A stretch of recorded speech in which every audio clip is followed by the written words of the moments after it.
पैठण नगर अध्यक्ष पद हे सर्वसाधारण महिलांसाठी राखीव झाले असताना भारतीय जनता पार्टीकडून मात्र ओबीसी उमेदवार दिला जाणार आहे।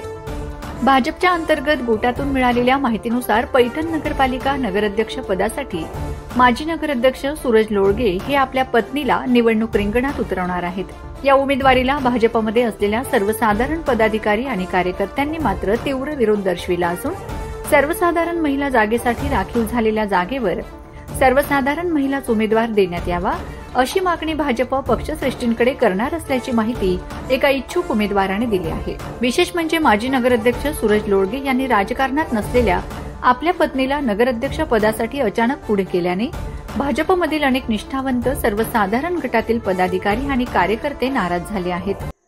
आपली राजकीय ताकद वापरून माजी नगराध्यक्ष सूरज लोळगे यांनी उमेदवारी मिळवली तर भाजपमधील इच्छुक सर्वसाधारण पदाधिकारी व कार्यकर्ते ओबीसी उमेदवाराला स्वीकारणार का अशी चर्चा पैठण शहरात सुरू आहे। 10 न्यूज सह्याद्रीसाठी ब्युरो चीफ शिवाजी गाडे, पैठण, छत्रपती संभाजीनगर।